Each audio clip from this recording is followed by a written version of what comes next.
Hey everyone, it's Jack from Cultaholic.com, back again with another news update. We've got some WrestleMania news, we've got some New Japan news, we've got some Mixed Match Challenge news, and we've got some funny news as well.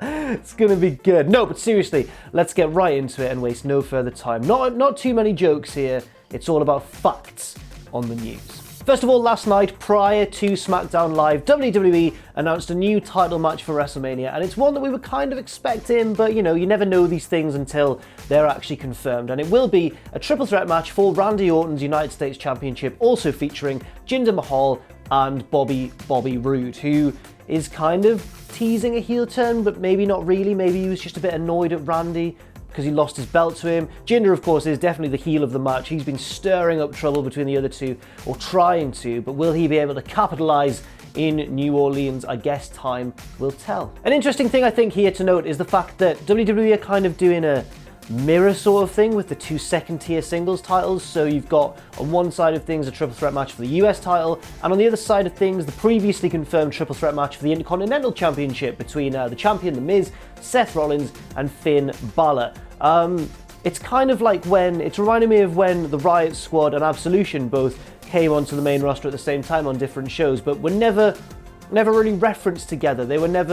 It was never revealed that Paige was in charge of both groups. It was never revealed that they had any collusion with each other. And similarly here, WWE are kind of booking this in a deliberate way with two simultaneous triple threat title matches at WrestleMania without acknowledging that. And I just find that a little bit strange. Maybe they will as the build-up towards WrestleMania progresses a little bit further. Over in New Japan today, we had the finals of the New Japan Cup, the winner of which goes on to face the IWGP Heavyweight Champion at Sakura Genesis on April 1st. April Fools! God, I hate April Fool's Day. I genuinely despise it. The match saw Hiroshi Tanahashi, the big dog of New Japan, the ace. He's more like Cena than Reigns. No, he's more like Hogan, I guess. He still has the respect of a lot of the fans, even though he's a bit older now, and he can't really...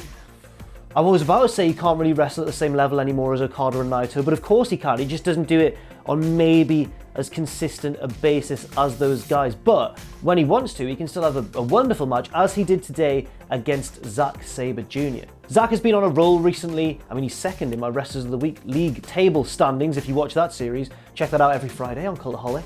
But also, Zack has been rampaging through this tournament. He submitted Naito, who I guess people would have probably fancied to beat him beforehand. He also forced the referee to stop the match because he had Ibushi in too disgusting an arm lock or an arm bar of some sort. I wouldn't want to call it an arm bar, it was more complicated than that, but his arm was bent at an unnatural angle. Again, another match where I think most people would have fancied Ibushi to beat Zack, but he's defied the odds both times by just being a technical and submission-based wizard, and then he defeated Hiroshi Tanahashi in the final. He is progressing on to face Kazuchika Okada at Sakura Genesis for the IWGP Heavyweight Championship. Astounding. Big week for Zack. Massive. The question here, though, is can he win? And I'm going to just predict it now. I don't think he's going to beat Okada, simply because Okada's reign has been built up for a long time now. He is the strongest New Japan might have pushed anybody before in their history, and he is, I don't think, going to lose the title to someone who's had a push of about a month or the past few weeks or so. I don't think they'd end that title reign on someone who's had comparatively minuscule build-up. Not to suggest that Zack hasn't deserved this, he definitely deserves it. I just don't think he's going to win the title from him at Sakura Genesis. WWE have revealed in other news the identity of the team that won the fan vote for the second chance kind of bracket insert thing in the Mixed Match Challenge. As we all saw when the bracket was first released, there was a second chance thing for one of the lucky loser teams to be put back into the tournament. And it has been revealed that that lucky losing team is, in my opinion, one of the less interesting losing teams. It's Sasha Banks and Finn Balor, and I don't think it's a surprise they won the fan vote. They're two of the most popular superstars in the tournament.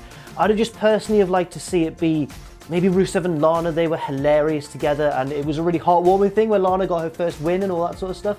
Or Becky Lynch and Sami Zayn because of the whole heel-face dynamic that they had going on as well. But no, it's Sasha Banks and Finn Balor, and they will progress into the next round to face Bobby Roode and Charlotte Flair. And finally, in other Mixed Match Challenge news, Alexa Bliss and Braun Strowman nearly had a little kiss backstage. Did you see that video? They nearly had a little kiss. The interview, it was a bizarre interview actually. The interviewer went, guys, you lost the match. against Miz and Asuka. Can you tell us what happened? And Strowman went, no, next question. And then like Bliss was like, yeah, next question. And then the guy was like, well, it looked like you were about to kiss at one point during the match. And then Strowman, instead of going, what are you talking about? I'm a monster. Or instead of Bliss going, no, ew.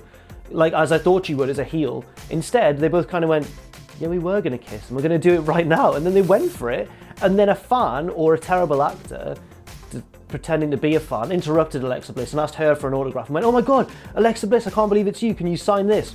Strowman walked off. I want to question how that fan didn't notice the 7-foot tall Braun Strowman stood next to her. So he noticed, not a doubt, the overness of Alexa Bliss, of course. But if you're just walking past two people and one of them's 5'0" and one of them's 7'2", you're going to notice the big guy. I don't understand. I don't understand how this segment worked. But the point is, they were about to kiss and then they didn't. And that's deemed as news, apparently. Lovely. Thank you very much for watching. I've been Jack from Cultaholic.com. You can follow me on Twitter at JackTheJobber. You can follow all of us at Cultaholic. And you can catch our Patreon as well, patreon.com/Cultaholic. And one more thing, never ever forget, of course, to join us.